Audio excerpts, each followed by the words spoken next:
Fala, meus queridos, tudo bem com vocês? Como passar o final de semana de rodada movimentada do Campeonato Brasileiro? Estamos na sexta rodada aí do Campeonato Brasileiro, com o Flamengo assumindo a liderança da tabela do Brasileirão, times entrando na zona de rebaixamento, e ainda nesse vídeo vai ter a minha opinião sobre esse possível, talvez, aí, quem sabe, né, muitas dúvidas sobre o uniforme da seleção brasileira, né, que saiu algumas notícias vazadas aí que talvez seja um segundo uniforme vermelho, da cor vermelha, e eu vou te explicar que talvez faça um pouco de sentido esse uniforme ser vermelho. Mas, bom, não envolve política, não envolve nada, então fica aí sentadinho que você já vai saber o que acontece, porque a Nike, enfim, faria isso com a seleção brasileira.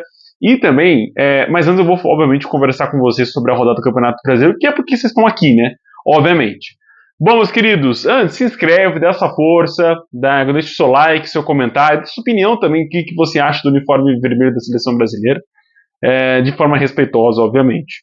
Bom, meus queridos, vamos conversar aqui sobre os jogos de sábado, né, que abriram a sexta rodada do Campeonato Brasileiro, abrindo com um bom jogo no Beira-Rio, um clássico muito interessante, um clássico estadual, né, entre Internacional e Juventude. Dois grandes clubes no Rio Grande do Sul se enfrentaram com uma virada do Internacional por 3-1. Não é o melhor futebol do país à toa, né? É um time que joga muito bem, sabe jogar bola. Teve ali seus tropeços contra o Palmeiras, né? Ali um empate contra o Grêmio, mas é um time muito bem encaixado que nos jogos em casa vai ser muito difícil vencer esse Internacional. O Juventude começou assustando com batalha ainda no comecinho do primeiro tempo, aos 4 minutos, mas logo aos 18 o Inter empatou, aos 39, já virou com o Vitor Gabriel, o zagueirão anotou os 2 gols da virada colorada. Também no segundo tempo o Borré fechou o placar em 3-1, né? Vale ressaltar que o Juventude tomou os gols de bola parada, de cruzamentos na área, que é a principal falha, na minha opinião, do Juventude em seus jogos. É um bom time, sabe jogar muito bem, mas falha demais nos cruzamentos. Até foi por esse caminho que a goleada do Flamengo se desenhou no Maracanã, e essa virada contra o Inter também aconteceu da mesma maneira. O time em casa joga muito bem, mas fora de casa anda tropeçando. Mas assim, cara, obviamente não era um resultado para o Juventude lá buscar em cima do Inter. Não é o adversário do Juventude na tabela do Campeonato Brasileiro. São duas equipes que vão brigar pelos lados opostos da tabela. Nem Mirassol, aqui no interior de São Paulo, o Mirassol arrancou o empate ali do Atlético Mineiro no finalzinho do jogo. O Mirassol saiu na frente com o gol do Edson Carioca, o Rony empatou quase encaminhando para o final da partida, o Hulk ainda empatou, virou 10 minutinhos depois de pênalti, e aí o Reinaldo colocou o empate no placar entre Mirassol e Atlético Mineiro. O Mirassol, cara, que é simplesmente o segundo melhor ataque do Campeonato Brasileiro nessa edição. Tudo bem que isso não resolve muita coisa, né? Ano passado o Criciúma fez todos os jogos do primeiro turno, fez gols. Não resultou muita coisa no final do campeonato, que acabou sendo rebaixado, mas é uma boa esperança para o Mirassol. É um time que está pontuando nesse começo de Brasileirão, arrancando pontos importantes de equipes bem qualificadas que vão brigar por partes por partes diferentes do que o Mirassol. Então o Mirassol arrancar pontos importantes dessas equipes, né, é fundamental, tanto quanto o Grêmio, o Atlético. São times que vão brigar, evidentemente, pela parte de cima da tabela ao longo do campeonato. Também no sábado tivemos o empate entre Ceará e São Paulo, 1-1. O Pedro Henrique fez o primeiro gol do jogo a favor do Vozão, depois o Rian Francisco empatou para o São Paulo. Finalmente o Rian conseguiu jogar, né, com a camisa do São Paulo, conseguiu fazer o gol de empate no finalzinho do primeiro tempo. O São Paulo vai passar por uma maratona aí pegada de jogos, né? Vai ter no meio de semana agora a Copa do Brasil. Sexta-feira joga o Campeonato Brasileiro novamente. Depois na terça-feira Libertadores. Então é uma sequência boa aí do São Paulo, né? Para ir testando a molecada ali que subiu do time da Copinha, que foi campeão nesse ano, né? Então assim, é importante a gente destacar isso do São Paulo, que ele consiga colocar essa molecada em campo para ir testando, cara. Porque é inevitável que o Zubeldia não vá colocar essa molecada para jogar longa temporada, que vai ser longa, né? O Campeonato Brasileiro acaba dia 21 de dezembro, 3 dias antes do Natal. O sábado também ainda rendeu mais um empate, o Sport empatou em 0-0 com o Fortaleza na Ilha do Retiro. O empate é ruim para o Sport, né? Mas é, de certo modo, um empate para também se comemorar, porque o Fortaleza não é uma equipe que vai brigar pela parte de baixo. Mesmo discurso que eu estou falando para vocês, porque eu tenho que começar a procurar motivos bons também em alguns jogos, não é só pelo lado ruim da moeda, né? O Sport conseguir empatar com o Fortaleza na Ilha do Retiro é sim um bom resultado. pro Sport falando, né? Porque a probabilidade maior de vitória era do Fortaleza, então você conseguir segurar o Leão do PC e conseguir esse empate é fundamental. Também vale destacar mais uma arbitragem desastrosa, né? Que não deu um gol legítimo do Fortaleza, né? A bola realmente entrou depois de tocar no travessão e a arbitragem de campo não deu, também o VAR não deu e acabou que ficou por isso. Vale lembrar que o Fortaleza ficou no empate com o Atlético Bucaramanga no meio da semana pela Libertadores, num pênalti que foi mais ou menos a mesma coisa que aconteceu com o Fortaleza, né? A bola bate no travessão, bate no chão, dentro do gol, e sai, né? O árbitro dentro de campo não deu gol, né? Deu que a bola não entrou, mas o VAR, sem chamar o árbitro pro monitor, validou o gol do Atlético Bucaramanga, né? E deu esse empate no momento pro Fortaleza. O Fortaleza volta a empatar agora com o Sport. É um começo ruim de Campeonato Brasileiro do Fortaleza, né? Mas é um começo de trabalho, é um começo de trabalho que eu falo do ano, né? É um começo de temporada. Então é normal o time oscilar, ir mal em alguns jogos, mas está já caminhando para o meio. Então precisa apresentar pelo menos alguns requisitos de esperança. Não vá ter muitas esperanças com esse time do Fortaleza para essa temporada. Eu acho que é um time que vai penar um pouquinho, mas não deve também ser brigado contra a zona de abaixamento, né? Vai ficar ali pelo menos numa zona de classificação para Libertadores ou numa zona mais confortável de classificação para Sula, mas né, não é um time que briga por muitas coisas não no Campeonato Brasileiro. Também no sábado tivemos a retomada de vitórias do Botafogo, será?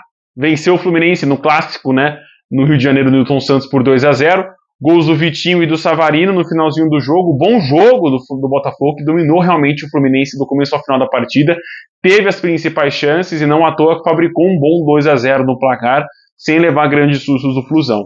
É um jogo, acho que atípico do Fluminense, pelo que a gente estava vendo, que conseguia equilibrar um pouco seus jogos, conseguia jogar bem, como foi contra o Corinthians, por exemplo, na Neoquímica Arena, mas contra o Botafogo não teve chance, o Fogão realmente conseguiu dominar o Flu e sair vitorioso do Newton Santos.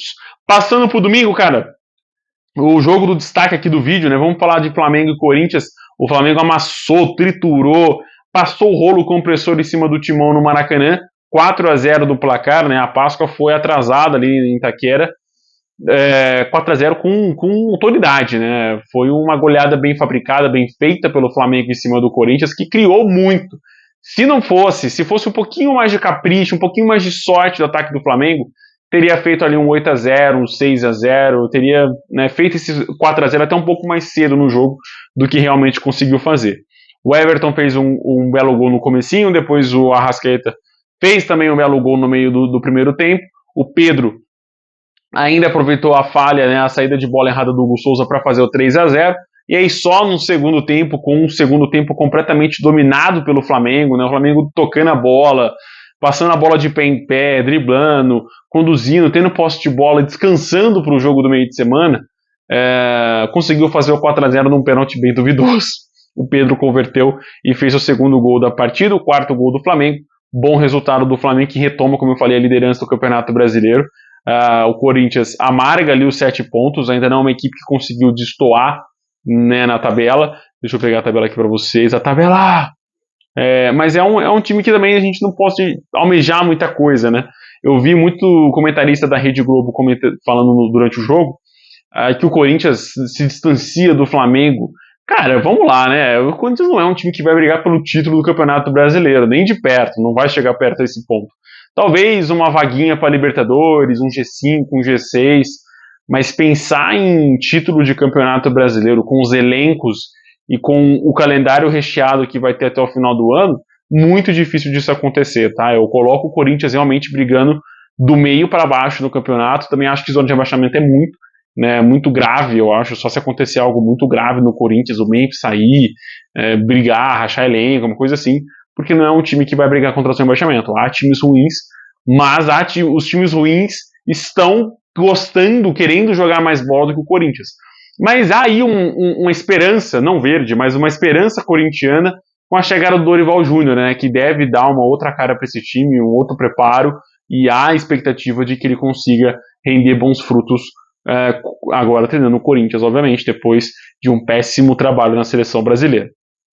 Mas é isso, cara, uma massa de um clube mais bem preparado, bem treinado, bem planejado e etc., rasgo elogios aqui pro Flamengo e tudo contrário ao Corinthians, porque é realmente o lado inverso. Se o Flamengo tá do lado positivo, o Corinthians tá do lado inverso ali, porque não é um time que consegue render bons frutos para sua torcida.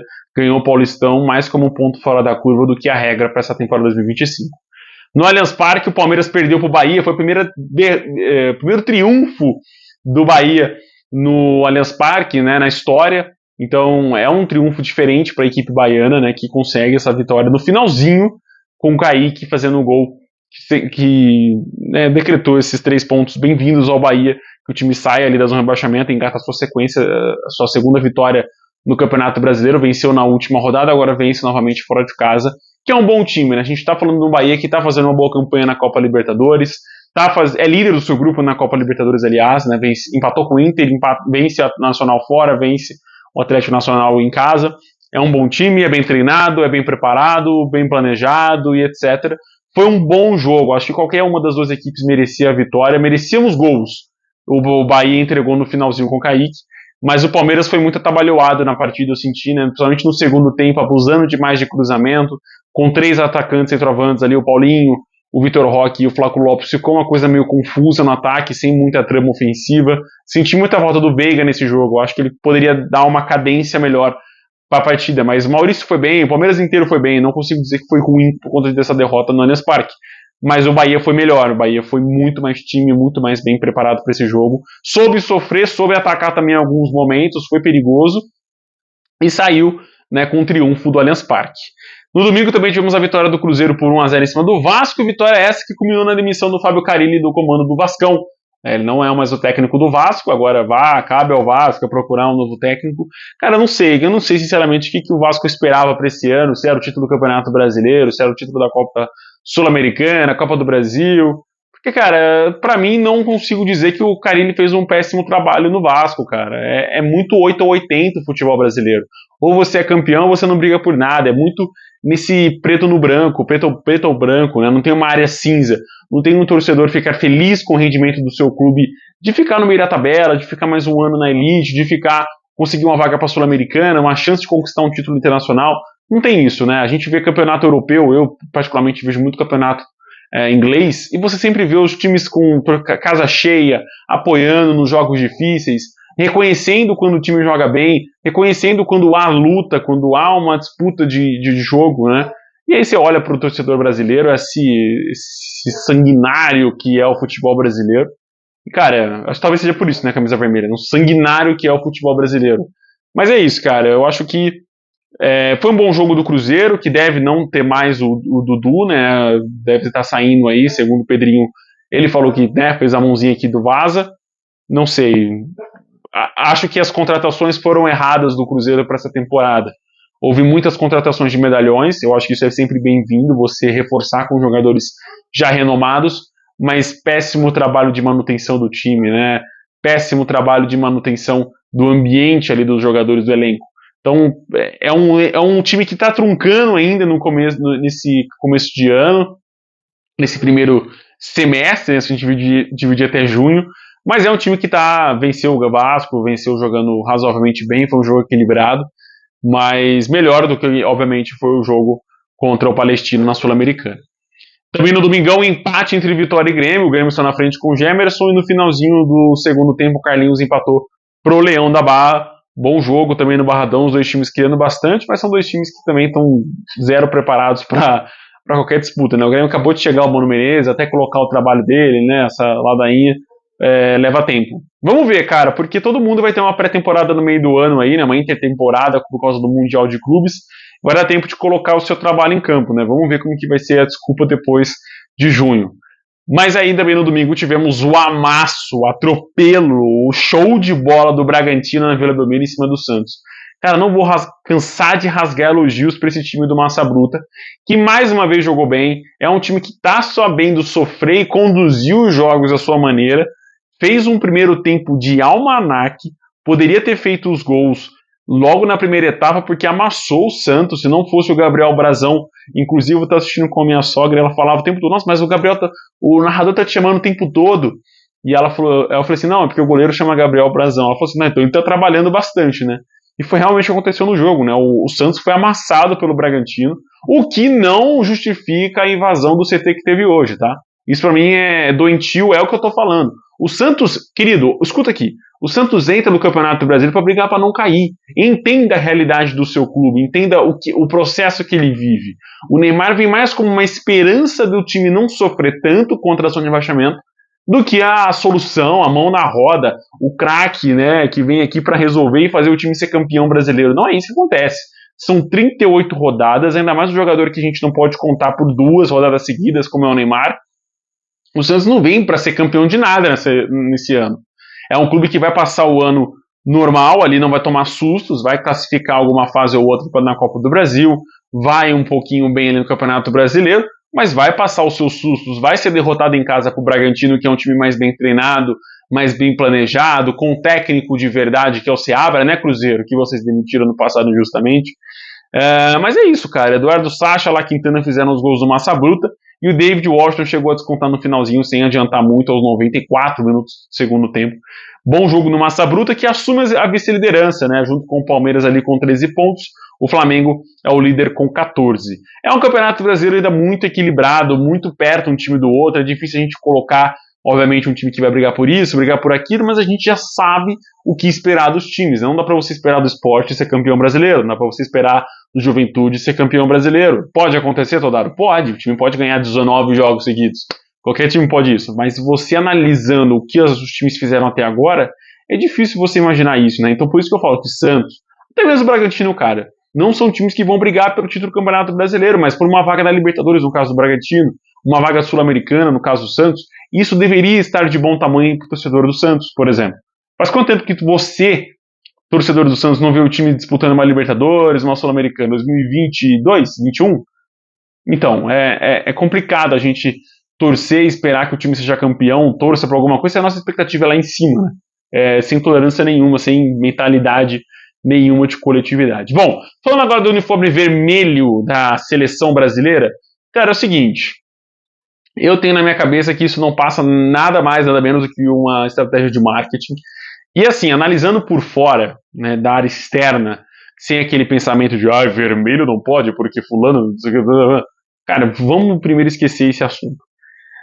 A Nike é a patrocinadora oficial da NBA nos Estados Unidos, né, o principal campeonato de futebol de basquete do planeta. Né, ela é a patrocinadora oficial desse campeonato da NBA. Não faz sentido ela lançar uma camisa vermelha, preta e branca da seleção brasileira se não for para fazer uma referência ao Chicago Bulls, o time tradicionalíssimo da NBA lá, inclusive time esse que passou o Michael Jordan. Então seria uma estratégia de marketing se a Nike fizesse, e é o que eu imagino que ela vai fazer, pegasse todas as seleções patrocinadas pela Nike e colocasse, fizesse alguma referência aos times da NBA. Então, sei lá, alguma seleção com a camisa do Golden State, ou outra camisa com o Boston Celtics, outra com o Wizards, enfim, fazendo essa referência, entende? Então, tipo, a camisa dos Estados Unidos vai ser um outro time lá, na Nigéria, um outro time da NBA, e por assim vai, da Coreia do Sul. Isso, obviamente, é uma camisa que vai ser usada na Copa do Mundo do ano que vem, nos Estados Unidos, no México e no Canadá. Então, não é loucura imaginar que talvez a Nike faça trabalhe esse marketing durante a Copa do Mundo, né? O que seria bem bacana, na minha opinião, cara. Eu acho que seria legal de ver as seleções, mas eu acho ruim na questão de você fazer isso com o uniforme de jogo. Lembrando que os uniformes que são da linha Jordan dificilmente viram uniformes, né, regulares ali ao longo do time na temporada. Vai lembrar que o PSG, por exemplo, não joga sempre com a marca Jordan, mas sim com a marca da Nike. Inclusive na UEFA não pode jogar com o logo da Jordan. Tem que manter o padrão ali. Então eu acredito que vai ser mais ou menos assim. Talvez essa camisa vermelha seja a segunda, mas na verdade seja a terceira, e eles continuem jogando com a camisa azul da seleção brasileira. Então talvez seja isso. Mas óbvio que, enfim, né, a gente vive num país polarizado, então o vermelho e o amarelo e verde tem o seu contraste político também, e isso vai, obviamente, essa discussão vai extrapolar a esfera futebol e vai para a esfera política, sem sombra de dúvidas.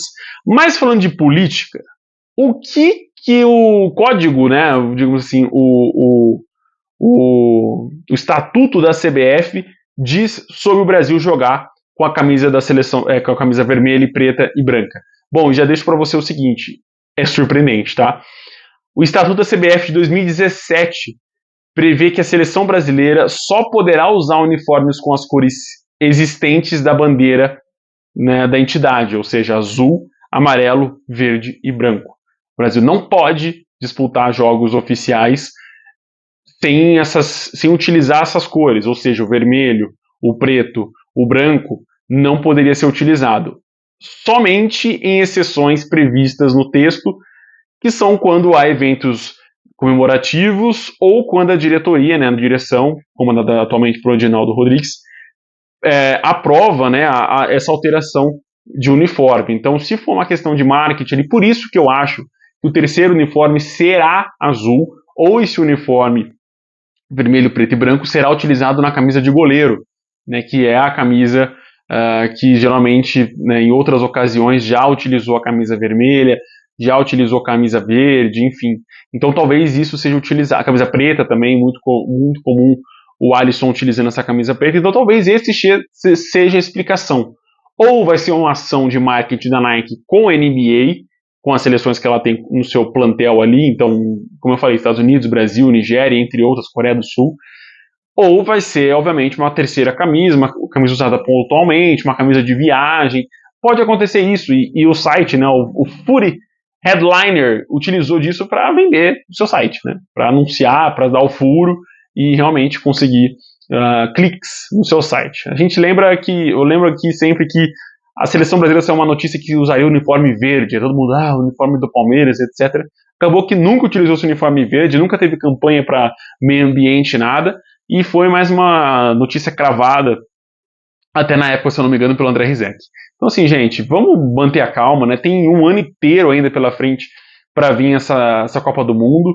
E os últimos dos nossos problemas ali com a seleção brasileira é o uniforme vermelho, uniforme rosa, uniforme laranja, que a seleção vai disputar a Copa do Mundo, né, cara? A gente tá sem técnico, a gente não tá garantido na próxima Copa do Mundo, a gente tá jogando mal, a gente tá tomando couro da Argentina, a gente tá tomando couro do Uruguai, couro da Colômbia, tava tomando vareio de Camarões, etc., Marrocos, e vocês preocupados com a camisa da seleção brasileira, da cor da camisa da seleção brasileira.